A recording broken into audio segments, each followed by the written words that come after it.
ఆయనను చూచి, యేసు, నీవు నీ రాజ్యములోనికి వచ్చినప్పుడు నన్ను జ్ఞాపకము చేసుకున్నామనెను. అందుకు ఆయన వానితో, నేడు నీవు నాతో కూడా పరదేశంలో ఉండు అని నిత్యముగా నీతో చెప్పుచున్నాను. ఇది రెండవ మాట.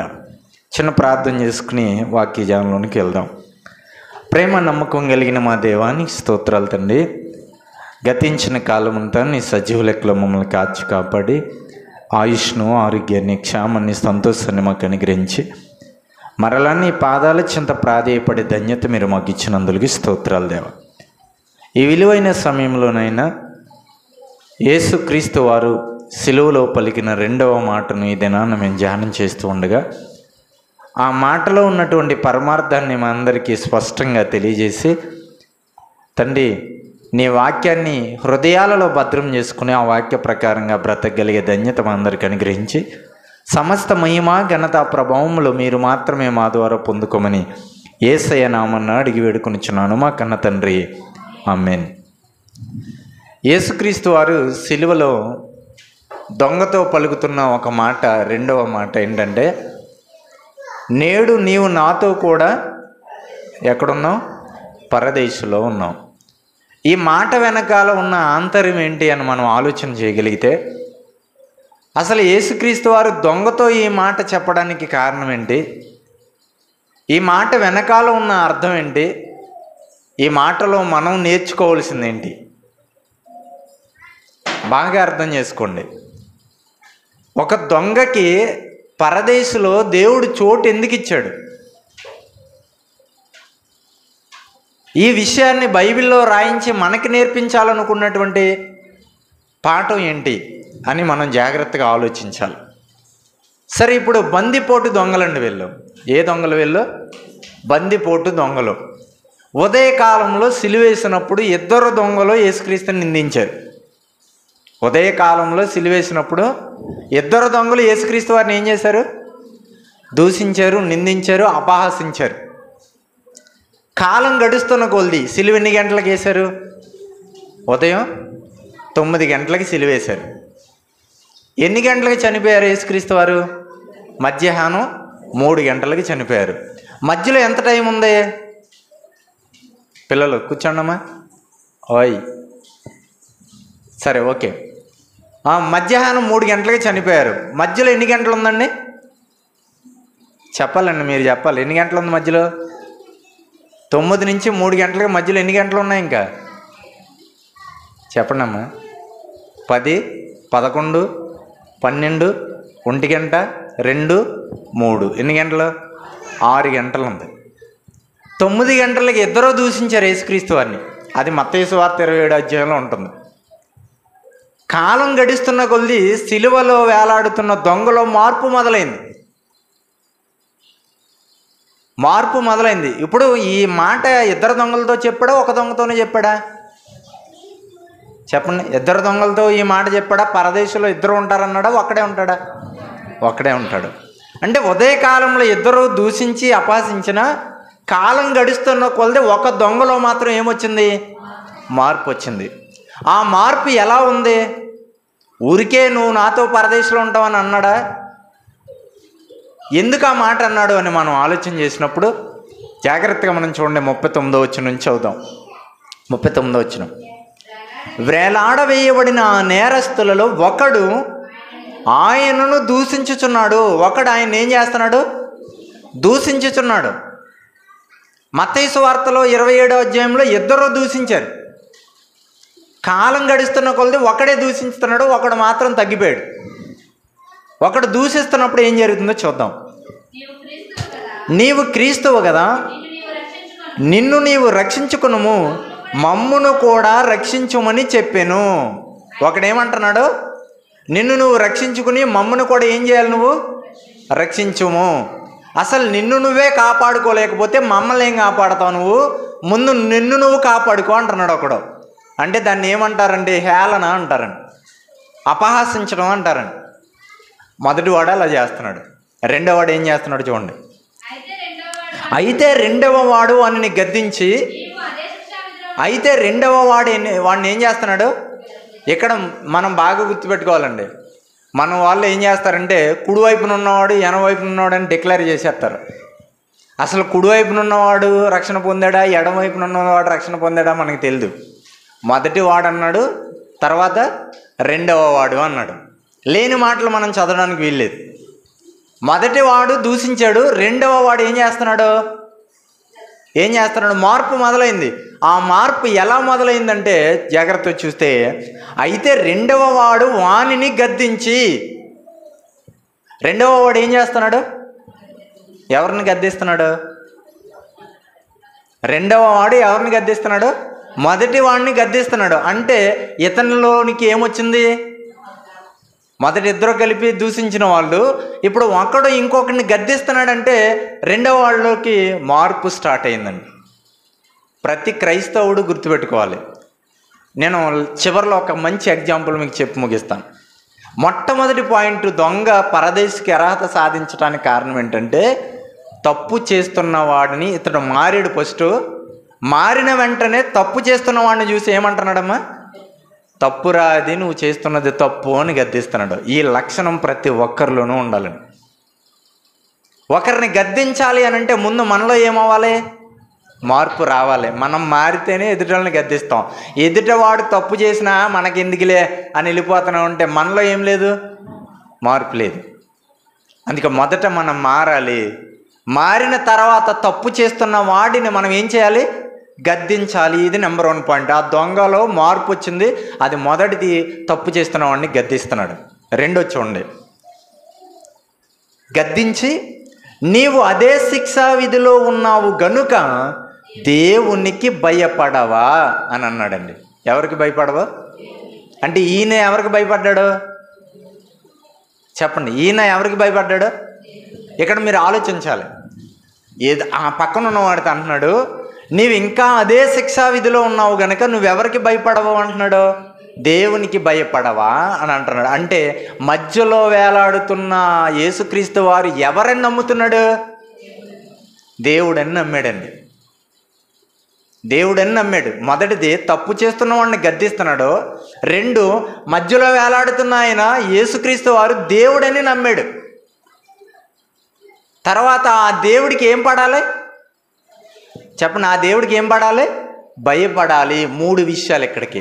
నెంబర్ 1, తప్పు చేస్తున్న వాడిని గద్దించాడు. నెంబర్ 2, మధ్యలో ఉన్న ఆయన ఈ దేవుడని నమ్మాడు, అంటే యేసుక్రీస్తు వారి దేవుడని నమ్మాడు. 3వది, ఆ దేవునికి ఏం పడుతున్నాడు? భయపడుతున్నాడు. 4వది చూడండి, మనకైతే ఇది న్యాయమే, మనకైతే ఇదేంటిది? మనకి న్యాయమే, ఇది న్యాయమే అంటున్నాడు. అంటే తప్పు ఏం చేస్తున్నాడు? ఒప్పుకుంటున్నాడు. మనం ఈ శిక్ష భరిస్తున్నాం, మనకైతే ఇది న్యాయమే, మనము చేసిన వాటికి తగిన ఫలము పొందుచున్నాము, మనకి ఇది న్యాయం, మనం తప్పు చేసాం, మనం దొంగలం, తప్పు ఒప్పుకుంటున్నాడండి. ప్రతి మనిషి కూడా ప్రభువు దగ్గర తమ పాపాన్ని ఒప్పుకోవాలి, ఖచ్చితంగా ఒప్పుకోవాలి. పాపాన్ని ఒప్పుకోకుండా ప్రభువుని చూడలేరండి, ప్రభు దగ్గరికి వెళ్ళలేరు. ఈ దొంగ అంటున్నాడు, మనకైతే ఇది న్యాయం, ఎందుకంటే మనం తప్పు చేసాం, మనం దొంగతనాలు చేసాం, మనం రాజ్యానికి విరోధంగా ప్రవర్తించాం, కాబట్టి మనకు శిక్ష వేశారు. కానీ తర్వాత అంటున్నాడు, తప్పును ఒప్పుకోవడమే కాకుండా తర్వాత ఏమంటున్నాడు చూడండి, మనకైతే ఇది న్యాయమే, మనము చేసిన వాటికి తగిన ఫలము పొందుచున్నాము, కానీ ఈయన ఏ తప్పిదము చేయలేదని చెప్పి, ఈయన ఏ తప్పిదమును, ఎవరే తప్పిదం చేయలేదు చెప్పాలి, మీకు అర్థమయ్యేలాగా మాట్లాడుతున్నాండి. ఎవరు ఏ తప్పిదము చేయని ఆయన ఎవరు? మధ్యలో ఉన్న యేసుక్రీస్తు వారు ఏ తప్పు చేయలేదు. అంటే పరిశుద్ధుడైనా, ఆయన పవిత్రుడైనా, అంటే సాక్ష్యం చెప్తున్నాడు. ఎక్కడ సాక్ష్యం చెప్తున్నాడు? వినండమ్మా, ఎక్కడ సాక్ష్యం చెప్తున్నాడు? సిలువలో కాళ్ళకు మేకులు కొట్టేస్తే, చేతులకు మేకులు కొట్టేస్తే, రక్తాలు కారుతుంటే, శరీరం అంతా కొరడా దెబ్బలు కొట్టేసి వాళ్ళని చిత్రహింసలు పెట్టి చావు బతుకుల మధ్యలో సిలువలో వేలాడుతూ బతుకుతామన్న ఆశలు లేనప్పుడు ఇక చచ్చిపోతాం అనుకున్న సందర్భంలో ఎవరి గురించి సాక్ష్యం చెప్తున్నాడమ్మా? యేసుక్రీస్తు వారి గురించి సాక్ష్యం చెప్తున్నాడండి. కాళ్ళు చేతులుండి, అవయవాలన్నీ బాగుండి, చక్కటి ఆరోగ్యం ఉండి, తినడానికి తిండి ఉండి, కట్టుకోవడానికి బట్ట ఉండి, చక్కటి ఆయుష్తో ఉన్న మనం ఏనాడైనా యేసుక్రీస్తు వారి గురించి ఎవరికైనా ఒక్క మాట అన్నా చెప్పామో ఆలోచించండి. సాక్ష్యం అంటే అది. సిలువలో వేలాడుతూ ఆయన చెప్తున్న మాటలు ఏంటి తెలుసా? చావు బ్రతుకుల మధ్య నన్ను యేసుక్రీస్తు వారు బ్రతికిస్తాడు అన్నటువంటి ఆశ లేదు. యేసుక్రీస్తు వారే చనిపోతున్నాడు కాసేపట్లో, ఆయనే బతకట్లేదు. అలాంటి భయంకరమైన పరిస్థితుల్లో మండుటెండలో రక్తాలు కారుతున్నప్పుడు ఇదిగో ఈయన పరిశుద్ధుడయ్యా, ఈయన నమ్ముకోండని సిలువలో వేలాడుతూ ఆయన గురించి సాక్ష్యం చెబుతున్నాడు. ఎన్ని క్వాలిఫికేషన్స్ ఆయనలో కనబడుతున్నాయి చూడండి. ఆఖరి క్షణంలో చచ్చిపోయాడండి. చాలామంది అనుకుంటూ ఉంటారు, మేము కూడా చచ్చిపోయే ముందు ప్రభువా క్షమించానంటే అడిగేస్తే దేవుడు పరలోకం ఇచ్చేస్తాడు అని అనుకుంటున్నారు. కానీ సిలువలో వేలాడుతున్న దొంగ కాలి గోటుకు కూడా మనం సరిపోం. అంత గొప్ప భక్తుడైనా, అంత గొప్ప మార్పు వచ్చేసింది ఆయనలోకి. ఈయన ఏ తప్పు చేయలేదు, ఈయన పరిశుద్ధుడు, ఈయన పాపులలో చేరిపోకుండా పవిత్రంగా బతికిన వాడని సిలువలో ఆయన గురించి సాక్ష్యం చెప్తున్నాడండి. అదండి దొంగ చేస్తున్న మంచి పనులు. ఇంకా చూడండి ఏమంటున్నాడు, అంత మాత్రమేనా, ఇంకేమంటున్నాడు చూడండి. ఆయనను చూచి యేసు, నీవు నీ రాజ్యములోనికి వచ్చినప్పుడు నన్ను జ్ఞాపకము చేసుకో. ఇదిగో ఈ భూమి మీదకి నేను బతకను, చచ్చిపోతున్నాను, నాకు అర్థమైపోయింది. కానీ చచ్చిపోయాక మరలా నువ్వు దేంతో వస్తావు? మరలా దేంతో వస్తావు? నువ్వు రాజ్యంతో వస్తావు. నువ్వు అంటే రెండవ రాకడ ఉంది, ఆ రెండవ రాకడలో నువ్వు మరలా వస్తావు. నువ్వు వచ్చినప్పుడు నన్ను ఏం చేసుకోవయ్యా? నువ్వు జ్ఞాపకం చేసుకో. నాకు అది కావాలి, ఈ భూమి మీద బతకనని అర్థమైపోయింది నాకు. ఎంత గొప్ప విశ్వాసం అండి. మనసు పెట్టి మొదటి నుంచి ఆలోచించండి. తప్పు చేస్తున్న వాడిని మొదట ఏం చేశాడు? ఆయన గద్దించాడు. రెండవది ఏం చేశాడు చెప్పండి? మొదటి వాడిని గద్దించాడు. రెండవది దేవుడు అని నమ్మాడు యేసుక్రీస్తు వారిని. ఆ దేవునికి ఏం పడ్డాడో? భయపడ్డాడు. తర్వాత మనకిది న్యాయమే అన్నాడు, అంటే తప్పు ఒప్పుకున్నాడు. తర్వాత చెప్పండి, మనము చేసిన వాటికి తగిన ఫలము పొందుచున్నామని ఈయన ఏ తప్పు చేయలేదని చెప్పి యేసుక్రీస్తు వారి గురించి సిలువలో వేలాడుతూ ఏం చెప్తున్నాడు? సాక్ష్యము చెప్తున్నాడు. తర్వాత నీ రాజ్యముతో వచ్చినప్పుడు నన్ను జ్ఞాపకం చేసుకున్నాడు. ఇన్ని విషయాలు ఆయనలో మంచి విషయాలు ఉన్నాయి కాబట్టే, మార్పు చెందాడు కాబట్టే యేసుక్రీస్తు వారు ఏమంటున్నారమ్మా ఇక్కడ? వెంటనే ఏమన్నారు ఆయన? నేడు నీవు నాతో కూడా ఎక్కడున్నావు? ఆయన పరదేశుకు అర్హత సాధించడానికి గల కారణం ఏంటంటే, దేవుడికి ఏదో గొప్ప గొప్ప బహుమానాలు ఇచ్చేలేదు. అర్థమవుతుందండి? దేవుడికి ఏదో పెద్ద పెద్ద బహుమానాలు ఇచ్చేసి దేవుడి కోసం ఏదేదో కార్యక్రమాలు చేసేలేదు. ఆయన చేసిన అద్భుత కార్యక్రమాలు ఏంటంటే, యేసుక్రీస్తుని నమ్మి ఆయనకి భయపడి ఆయన పరిశుద్ధుడని అనేక మందికి చచ్చిపోయే స్థితిలో ఆయన నమ్మాడు. అదండి ఒక్క మాటలో మీరు గుర్తుపెట్టుకోవాలి. ప్రాణం పోయే స్థితిలో ఎవరు నమ్మాడు ఆయన?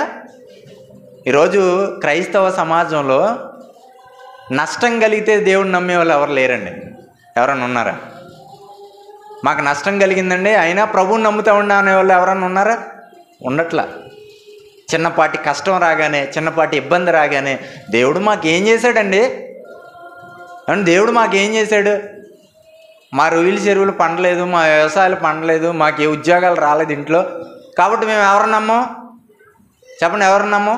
దేవుణ్ణి నమ్మం. మరి అలా ఆలోచిస్తేనండి, సిలువలో ఉన్న దొంగకి ఏం లాభం కలిగిందని నమ్మాడు చెప్పండి? సిలువలో ఉన్న దొంగ ఏం లాభం కలిగిందని నమ్మాడు? ఏమన్నా లాభం వచ్చింది ఆయనకి? యేసుక్రీస్తు వారు ఏమన్నా వాగ్దానం చేశాడా? ఏమయ్యా నిన్ను బతికిస్తాను, లేదంటే మీ పిల్లలకి ఉద్యోగాలు ఇస్తాను, లేదంటే మీకు ఏది అడిగితే అది ఇచ్చేస్తానయ్యా అని ఆయన వాగ్దానం చేశాడు? ఏం చేయకపోయినా ఎందుకు నమ్మాడంటే అతనికి అర్థమైంది ఒకటే, దేవుడు ఇవ్వగలిగిన అద్భుతమైన వరం ఏంటో తెలుసా?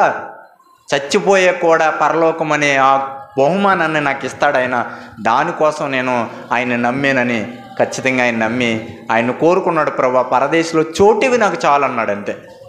వెంటనే ప్రభు అన్నాడు, ఎప్పుడో ఎందుకయ్యా, నేడు నువ్వు నాతో కూడా ఎక్కడుంటావు? పరదేశంలో ఉంటావు. దీన్ని బట్టి మనం నేర్చుకోవాల్సిన పాఠం ఏంటి?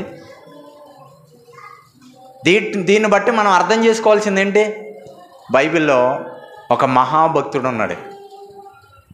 ఆ భక్తుడి పేరే దావీదు. ఏం పేరు ఆయన పేరు? దావీదు. ఆ దావీదు అనే మహాభక్తుడు తప్పు చేశాడండి. ఏం చేశాడమ్మా? ఎంత గొప్పవాడైనా తప్పు చేయనోడు ఎవడు ఈ భూప్రపంచంలో లేరు. ప్రతి మనిషి ఏదో ఒక విషయంలో ఏం చేస్తాడు? తప్పు చేసే ఉంటాడు. అయితే తప్పు చేసిన తర్వాత దేవుడు అవకాశం ఇస్తాడు. ఆ ఇద్దరు దొంగలకి అవకాశం ఇచ్చాడు. మీరు బాగా ఆలోచించండి. ఇద్దరు దొంగలకి అవకాశం ఇచ్చాడు, కానీ ఇద్దరూ మారలేదు. ఎంతమంది మారారు? ఒక్కడే మారాడు. ఈరోజు ప్రభు అందరికీ అవకాశం ఇచ్చాడు, కానీ మారుతున్నావా లేదా అనేది నీ చేతుల్లోనే ఉంది. నీకు అవకాశం ఆయన ఇచ్చాడు, మారాలా లేదా, ఎలా బ్రతకాలి, మనం దేవుని కోసం బ్రతకాలా వద్దా అని నిర్ణయం తీసుకున్నది మనమే.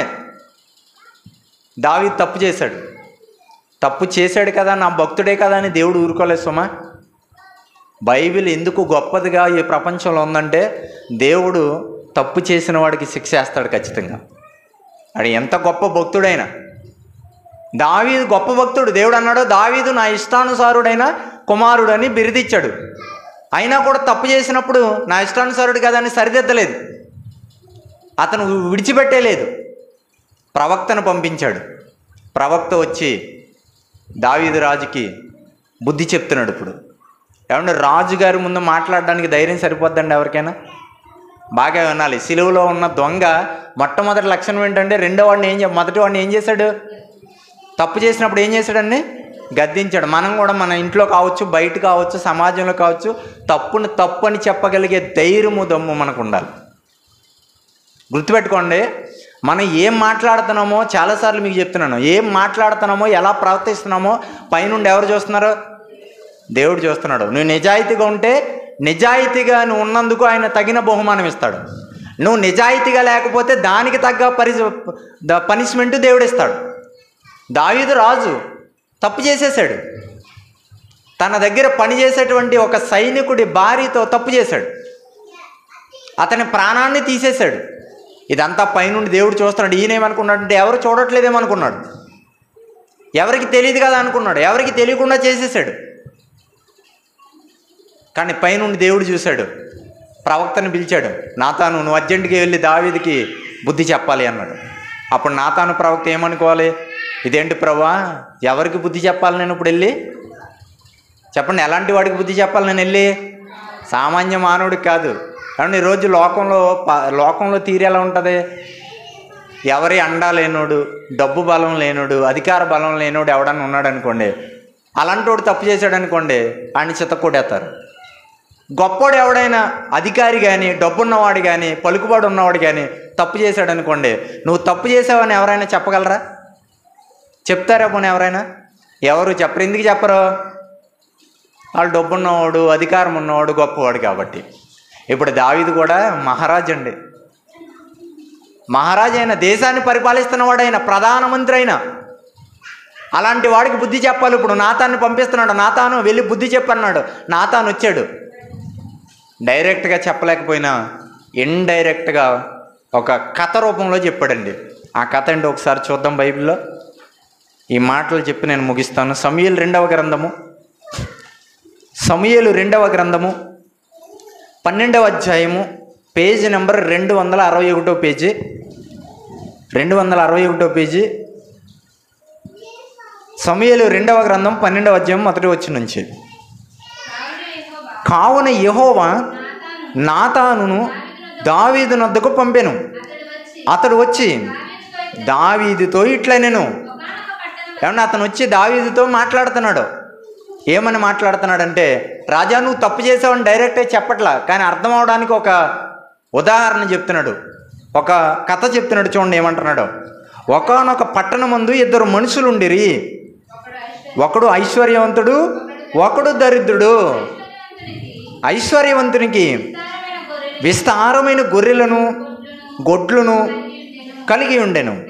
అయితే ఆ దరిద్రునికి తాను కొనుక్కొనిన ఒక చిన్న ఆడ గొర్రెపిల్ల తప్ప మరి ఏమీ లేకపోయాను. వాడు దానిని పెంచుకొని చుండగా అది వాని యొద్దను, వాని బిడ్డల యొద్దను ఉండి పెరిగి, వాని చేతి ముద్దలు తినుచు, వాని గిన్నెలను త్రాగుచు, వాని కాముగుట్ట పండుకొనుచు, వానికి కుమార్తె వలె ఉండును. అట్లుండగా మార్గస్థుడొకడు ఐశ్వర్యవంతుని యొద్దకు వచ్చెను. అతడు తన యొద్దకు వచ్చిన మార్గస్థునికి ఆయత్తము చేటుగా తన గొర్రెల్లో కానీ గుడ్లలో కానీ దేన్ని ముట్టనలేక ఆ దరిద్రుని గొర్రె పిల్లను పట్టుకుని తన యొద్దకు వచ్చిన వానికి ఆయత్తము చేసెను. దావీదు ఆ మాట విని ఆ మనుషుని మీద బహుగా కోపగించుకుంటున్నాడు అంటండి. నాతాను ప్రవక్త వచ్చి చెప్తున్నాడు ఏమనంటే, ఇదిగో రాజా, ఒక దరిద్రుడు ఒక ఐశ్వర్యవంతుడు ఇద్దరు ఉన్నారు. ఐశ్వర్యవంతునికి విస్తారముగా గొర్రెలు గొడ్లు చాలా ఆస్తుంది. దరిద్రుడికి ఒకే ఒక్క గొర్రె ఉంది. కానీ ఐశ్వర్యవంతుడు ఆ ఒక్క గొర్రెని బలి చేసేసాడయ్యా అని చెప్పి మాట్లాడుతున్నప్పుడు రాజు అంటున్నాడు, కోపంతో ఊగిపోయి, ఎవడా పనికిమాలినోడు తీసుకురండి చంపేద్దాం అంటున్నాడు. ఏమన్నాడమ్మా? ఎవరా పనికిమాలినోడు తీసుకురండి అని చెప్పేసి అనగానే అప్పుడు వెంటనే నాతాను ప్రవక్త ఒక మాట అంటున్నాడు. చూడండి 7వ వచనం.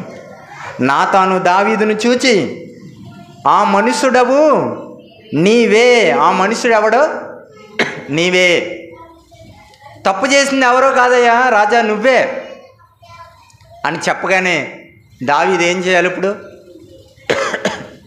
దావీదు ఏం చేయాలి చెప్పండి? రాజు కదా ఏమంటాడు? లోకంలో ఉన్న రాజులైతే ఏం చేస్తారు చెప్పండి? లోకంలో ఉన్న వాళ్ళు ఏం చేస్తారు?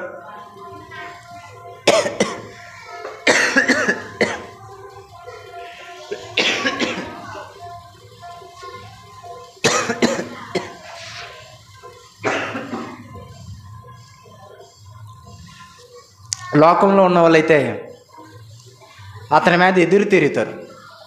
కానీ రాజు అలా అనట్లేదు. చూడండి ఏమంటున్నాడు చూడండి. 13వ వచనం చదువుదాం. 13వ వచనం.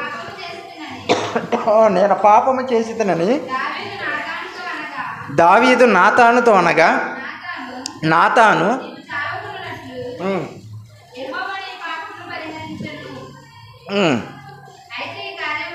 అయితే ఈ కార్యము వలన యెహోవాను దూషించుటకు ఆయన శత్రువులకు నీవు గొప్ప హేతువు కలుగజేసేవు గనుక నీకు పుట్టిన బిడ్డ నిశ్చయముగా చచ్చునని దావీదుతో చెప్పి తన ఇంటికి వెళ్ళెను. ఇప్పుడు నాతాను ప్రవక్త వచ్చి దావీదుతో అన్నాడు, ఆ తప్పు చేసిన మనిషి ఎవరో కాదయ్యా నువ్వే అని చెప్పాడు. వెంటనే దావీదు తన్ను తాను తగ్గించుకొని, దేవా ప్రభువా నేను చేసినది తప్పే, నన్ను క్షమించమని అడిగాడని. ఏమడిగాడు? సిలువలో ఉన్న దొంగని మీరు చూడండి, తప్పును ఒప్పుకున్నాడా లేదా? మనము చేసిన దానికి తగిన ఫలము అనుభవించుచున్నాము అని అన్నాడండి. తప్పు ఒప్పుకున్నాడు. ఇక్కడ కూడా దావీదు తన తప్పు ఒప్పుకున్నాడు. చివరి మాటలు ముగిస్తున్నాను, జాగ్రత్తగా వినండి. సిలువలో ఉన్న దొంగ తన తప్పు ఒప్పుకున్నాడు. ఇక్కడ దావీదు కూడా ఏం చేశాడు? తన తప్పుని ఒప్పుకున్నాడు. తప్పు చేసి ఒప్పుకోవాలి ప్రతి మనిషి, గుర్తుపెట్టుకోండి. తప్పు చేసి ఒప్పుకోవాలి మొదటిది. రెండోది ఏంటంటే, తప్పు చేసాం కదా, ఒప్పేసుకున్నాం కదా, ఇక మమ్మల్ని వదిలేందంటే కుదరదు. మర్డర్లు చేస్తారు, మానభంగాలు చేస్తారు. కోర్టు దగ్గరికి వెళ్ళాక తప్పు అయిపోయిందండి జడ్జి గారు, తప్పు చేశానండి, ఒప్పుకున్నానండి అని అన్నాడు. ఒప్పుకున్నాడు కదని వదిలేస్తారండి ఆయన్ని? ఏం చేస్తారు? ఒప్పుకున్నాడు కాబట్టి శిక్ష అంత వేయకుండా తక్కువ శిక్ష వేస్తారు. జీవిత ఖైదీ శిక్ష వేయకుండా ఒక 7 సంవత్సరాలు 6 సంవత్సరాలు వేసి పంపిస్తారంటే శిక్ష తగ్గుద్ది ఒప్పుకుంటే. అంతే తప్ప శిక్ష వేయడం మాత్రం మానరు. బాగా గుర్తుపెట్టుకోవాలి. క్రైస్తవులకి బాగా అవసరమైన విషయాలండి ఇవి. ఈ మాటల గురించి ఇంత వివరంగా ఎవరు చెప్పరు. అవసరం లేదు, అంత చెప్పాల్సిన అవసరం కూడా ఎవరికి లేదు. 4 రూపాయలు తీసుకుని వెళ్ళిపోయామా లేదా అనుకున్నటువంటి సేవకులు ఈరోజు చాలామంది ఉన్నారు. మీరు గుర్తుపెట్టుకోండి. నోరులు పగిలిపోయేలాగా ఈ మాటలు చెప్పాల్సిన అంత అవసరం లేదు. ఈ 7 మాటల కోసం నేను యూట్యూబ్లో కూడా పెడుతున్నాను, మీరు వినండి. 7 మాటల్లో ఉన్న అర్థం ఏంటో అద్భుతమైన విషయాలు ఇవి. అక్కడ సిలువలో పలికిన యేసు క్రీస్తు వారు సిలువలో దొంగతో పలికిన మాటలో ఉన్న పరమార్థం చాలా గొప్పదే. తప్పు చేసామండి, ఒప్పుకున్నామండి, వదిలేండి కుదరదు. తప్పు చేసావు, ఒప్పుకున్నావు, శిక్ష తగ్గుద్ది అంతే. కానీ శిక్ష కన్ఫామ్. దావీదు అదే అడుగుతున్నాడు, అక్కడ దొంగ కూడా అదే అన్నాడు. మనము చేసిన వాటికి తగిన ఫలము పొందుచున్నాం, మనకిది న్యాయం, మనం తప్పు చేసాం, శిక్ష భరించాలి, తప్పదు, ఖచ్చితంగా భరించాలి. ఇక్కడ దొంగ కూడా, దావీదు కూడా అంటున్నాడు, ప్రభువా తప్పు అయిపోయింది, ఒప్పుకున్నాడు. అయితే దేవుడు తప్పు అయిపోయింది అన్నాడు కదా, వదిలేద్దామని వదిలేయలేదు, మొట్టిగా వేసాడు. ఏంటా మొట్టిగా అంటే అదే 14 వచనం నుంచి చదవండి.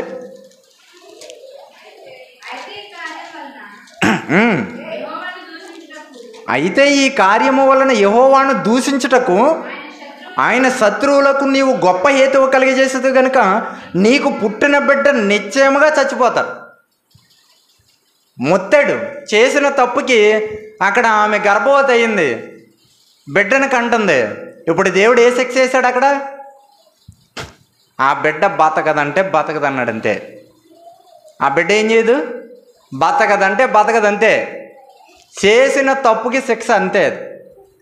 అప్పుడు జరిగిన విషయం ఏంటో చెప్పమంటారా? దావీదు ఏం చేస్తున్నాడు తెలుసండి? విందాం, చూడండి, అక్కడ చదువుదాం. 16వ వచనం నుంచి చదువుదాం. యెహోవా ఊరియా భార్య దావీదునకు కనిన బిడ్డను మొత్తినందున అది బహు జబ్బుపడెను. దావీదు ఉపవాసం ఉండి లోపలికి పోయి రాత్రి అంతయు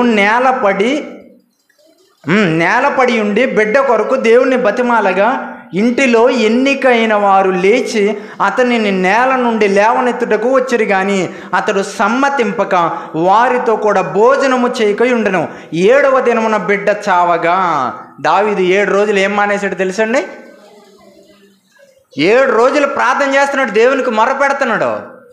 7 రోజులు అన్నము తినలేదు, నీళ్లు తాగలేదు, గట్టిగా ఉపవాసం చేసి ప్రార్థన చేస్తున్నాడు, దేవా నా బిడ్డను బతికించని. కానీ నువ్వు తప్పు చేసావు, దేవుడు ఆల్రెడీ నీకు శిక్ష విధించాడు. ఏం చేశాడమ్మా? తప్పు ఒప్పుకున్నా కూడా చేసిన తప్పుకి శిక్ష ఖచ్చితంగా ఏం చేయాలమ్మా? భరించాల్సిందే. కానీ ఒప్పుకున్నావు కాబట్టి నీ శిక్ష తగ్గుతుంది, రాబోయే తరంలో నిన్ను గొప్ప చేస్తాడు. ఇక నువ్వు తప్పు చేయకపోతే, అర్థమవుతుందండి? మనం ఇక నుంచి తప్పు చేయకుండా బతికితే మనల్ని దేవుడు ఆశీర్వదిస్తాడు. చేసిన తప్పుకు మాత్రం ఆ క్షణంలో శిక్ష తప్పదు ఖచ్చితంగా ఎవరికైనా. అది చెప్తున్నాడు. ఇంకా చూడండి ఏమన్నాడు? భోజనము చేయకుండును 7వ దినమున బిడ్డ చావగా బిడ్డ ప్రాణముతో ఉండగా మేము అతనితో మాట్లాడినప్పుడు అతడు మా మాటలు వెనక ఉండెను. అప్పుడు బిడ్డ చనిపోయినని మనం అతనితో చెప్పిన ఎడల తనకు తాను హాని చేసుకునేనేమో అనుకుని దావీదు సేవకులు బిడ్డ చనిపోయిన సంగతి అతనితో చెప్పవెరచిరి. అయితే దావీదు తన సేవకులు గుసగుసలాడుట చూచి బిడ్డ చనిపోయినని సంగతి గ్రహించి బిడ్డ చనిపోయినా అని తన సేవకులను అడగా వారు చనిపోయానని. అప్పుడు దావీదు నేల నుండి లేచి స్నానము చేసి తైలము పూసుకుని వేరు వస్త్రములు ధరించి యెహోవా మందిరంలో ప్రవేశించి మ్రొక్కి తన ఇంటికి తిరిగి వచ్చి భోజనము తెమ్మనగా వారు వడ్డించిరి. ఇది జరిగిన సంగతి. తప్పైతే ఒప్పుకున్నాడు, కానీ శిక్ష మాత్రం తప్పలేదు. అంటే మనం ఏమర్థం చేసుకోవాలంటే సిలువలో ఉన్న దొంగ లక్షణం మనలో ఉండాలి. తప్పు ఒప్పుకోవాలి, దానికి తగ్గ శిక్షను కూడా మనం ఏం చేయాలి? భరించాలి. భరిస్తూనే ప్రభుని మనం అడగాలి, ప్రభువా నీ రాజ్యంలో నాకు చోటు ఈ ప్రభువా అని అడగాలి. ఇక దావీదు ఏం చేస్తున్నాడు తెలుసండి? దేవుడు శిక్షించేశాడు, దేవుడు నా పట్ల నేను చేసిన తప్పుకి శిక్ష విధించాడు కదా అని దేవుణ్ణి విడిచిపెట్టలేదండి. ఏం చేస్తున్నాడు తెలుసా దేవుని గురించి? కీర్తనల గ్రంథము 40వ కీర్తన 10వ వచనం. కీర్తనల గ్రంథము 40వ కీర్తన 10వ వచనం.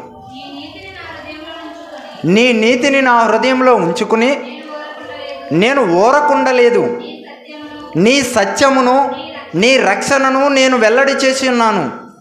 నీ కృపను నీ సత్యమును మహాసమాజమునకు తెలిపక నేను వాటికి మరుగు చేయలేదు. నేను వాటికి ఏం చేయలేదు? మరుగు చేయలేదు. నేను మహాసమాజంలో నిన్ను గురించి ఏం చేశాను? నేను చెప్పండి, ఏం చేశాను? నేను నిన్ను గురించి, నీ నీతి గురించి అనేక మందికి తెలియజేస్తున్నాను. నువ్వు శిక్షించావు కదా అని నేను నిన్ను విడిచిపెట్టట్లా. నువ్వు నీతిమంతుడివి, నువ్వు గొప్పవాడివి, నువ్వు పరిశుద్ధుడివి అని సమాజంలో నిన్ను గురించి నేను సాక్ష్యము చెబుతున్నాను. సిలువలో ఉన్న దొంగ కూడా చచ్చిపోయే టైంలో సిలువలో ఏం చెప్తున్నాడు ప్రభు గురించి? ఈయన ఏ తప్పిదమును చేయలేదు, ఈయన పరిశుద్ధుడు అని సమాజానికి సాక్ష్యం చెప్తున్నాడు. మరి ఈరోజు యేసుక్రీస్తు వారు రెండవ రాకడలో వచ్చినప్పుడు ఆయన రాకడలో మనం ఎత్తబడాలంటే ఆయన గురించి మనం ఏం చెప్పాలి చెప్పండి? ఆయన గురించి మనం ఏం చెప్పాలి? సాక్ష్యం చెప్పాలి. ఆయన గురించి సాక్ష్యం చెప్పండి. ఆయన నీతిపరుడు, ఆయన పరిశుద్ధుడు, ఆయన పవిత్రుడు. నా ప్రభువు తన పరిశుద్ధమైన రక్తంతో నన్ను కడిగాడు. పరలోకానికి నేను సిద్ధపడ్డాను, మీరు కూడా సిద్ధపడండి. మీరు కూడా ఆయన రక్తంలో కడగబడండి. ప్రపంచంలో ఎంతోమంది దేవుళ్ళు ఉన్నా మన పాపాల కోసం పవిత్రమైన రక్తాన్ని చెందించింది మాత్రం యేసుక్రీస్తు వారే. ఆయన రక్తంలో కడగబడితేనే మనకు పరలోకం. కాబట్టి ఆయన్ని నమ్మండి. ఆయన పరిశుద్ధుడు అని ఆయన గురించి సాక్ష్యం చెప్పి మీరు ఎప్పుడైతే అనేక మంది ఆత్మల రక్షణ కోసం ప్రయాసపడతారో అప్పుడు దేవుడు మీతో అంటాడు, మీకు కూడా పరదేశంలో చోటు ఉంది అంటాడు. ఊరికే అనేసాడండి. శిలువలో ఉన్న దొంగ ఎన్ని కార్యక్రమాలు చేశాడు. తప్పు చేస్తున్న వాడిని గద్దించాడు, దేవుడు అని నమ్మాడు, ఆ దేవునికి భయపడ్డాడు. బైబిల్లో చక్కటి మాట ఉంటుంది. మత్తయి సువార్త 10వ అధ్యాయము, మత్తయి సువార్త 10వ అధ్యాయము 28వ వచనం అందరూ చూడండి. మత్తయి సువార్త 10వ అధ్యాయము 28వ వచనం. మరియు ఆత్మను చంపనేరక దేహమునే చంపు వారికి భయపడకుడి కానీ ఆత్మను దేహమును కూడా నరకములో నశింపజేయగలిగిన వానికి మిక్కిలి భయపడండి. మీరు ఎవరికి భయపడాలి? ఎవరికి భయపడాలి? శిలువలో ఉన్న దొంగ ఎవరికి భయపడ్డాడు? యేసుక్రీస్తు వారికి భయపడ్డాడండి. లోకంలో ఒక వ్యక్తి మన శరీరాన్ని మాత్రమే చంపగలడు. అవునంటారా కాదంటారా? మీకు ఒక విషయం గుర్తుపెట్టుకోండి. ఎవరైనా ఒక వ్యక్తి మనల్ని చంపాలనుకుని చంపేశాడు అనుకోండి, చచ్చిపోతాం. ఎవరు మనల్ని చంపకపోయినా మనం చచ్చిపోతాం. అవునంటారు కాదంటారు? ఒకవేళ మనం చచ్చిపోయినా దేహమే చచ్చిపోద్ది. ఎవరో ఒకరు వచ్చి మనల్ని చంపినా దేహమే చేస్తుంది, ఆత్మ మాత్రం చావదు. ఎవరైనా మనల్ని చంపితే మన దేహాన్ని మాత్రమే చంపగలరు తప్ప ఆత్మను చంపలేరు. కానీ ప్రభువు దగ్గరికి వెళితే ప్రభువు నీ దేహాన్ని చంపగలడు, నీ ఆత్మను చంపగలడు. ఇప్పుడు శరీరాన్ని చంపేవాడికే భయపడదామా? ఆత్మను కూడా చంపేవాడికి భయపడదామా? ఆత్మను కూడా చంపేవాడికి భయపడాలి. అది అర్థమైంది ఎవరికి? శిలువలో ఉన్న దొంగకి. అందుకే ఎవరికి భయపడ్డాడు? దేవునికి భయపడ్డాడు. అందుకే వాక్యం అంటుంది, ఆత్మను చంపువానికి భయపడండి. శరీరంతో పాటు ఆత్మను చంపేయగలిగే శక్తి ఆయనకి మాత్రమే ఉంది. అందుకే ఆయనకి మాత్రమే భయపడండి. ఆయనకి మాత్రమే భయపడి తప్పుని ఒప్పుకోండి, తగ్గ శిక్ష భరించండి. ఈ భూమి మీదే మనకి శ్రమలు కష్టాలు ఉంటాయి తప్ప మరణం తర్వాత ఇక అవి అన్నిటికీ ఉండవు. ఒకవేళ ఆయన్ని నమ్మకపోతే, ఆయనకి భయపడకపోతే, ఆయన గురించి సాక్ష్యం చెప్పకపోతే మాత్రం మరణం తర్వాత కూడా మనల్ని శ్రమలు వెంటాడుతూనే ఉంటాయి. కాబట్టి మనం పరలోకం వెళ్ళాలా నరకం వెళ్ళాలా అనేది ఎవరి మీద ఆధారపడి ఉందండి? మన మీదే ఆధారపడి ఉంది. చివరి క్షణం వరకు బందిపోటు దొంగగానే పిలువబడ్డాడు. చివరి వరకు ఎలా పిలువబడ్డాడు? బందిపోటు దొంగలాగానే పిలువబడ్డాడు. ఎప్పుడైతే దేవునికి భయపడ్డాడో, ఎప్పుడైతే తప్పు నొప్పుకున్నాడో, ఎప్పుడైతే శిక్షను భరించాడో అప్పుడు ప్రభు అతనితో ఏమంటున్నాడు? చివరి మాట చెప్పండి ఒకసారి. ఏమంటున్నాడు? నేడు నీవు నాతో కూడా పరదేశంలో ఉందువు. ఎప్పుడు? నేడా రేపా? నేడే. ఈరోజే నువ్వు నాతో వచ్చేస్తావయ్యా. ఎంత గొప్ప వాగ్దానం అండి. ప్రభు మన గురించి చెప్పగలడా? అలాగా ప్రభు మన గురించి అలా మాట్లాడగలడా? పరలోకం నేను మీకు ఇస్తానని ఆ వాగ్దానం ప్రభు దగ్గర నుంచి మనం పొందుకోగలమా? మనం ఎప్పుడు కూడా ఏమనుకుంటామంటే నేను పరలోకం వెళ్ళిపోతాను అని మనం అనుకోవడం కాదు. నువ్వు పరలోకానికి వస్తావని ఎవరనాలి? మనతోటి దేవుడు అనాలి. సో అలాంటి వాగ్దానం ఆ దొంగ ఎలాగైతే పొందుకున్నాడో అలాగ మనందరం కూడా పొందుకోవాలని మనసారా కోరుకుంటూ ఈ మాటలు ముగిస్తున్నాను. అందరూ కూడా లేచి నిలబడదాం.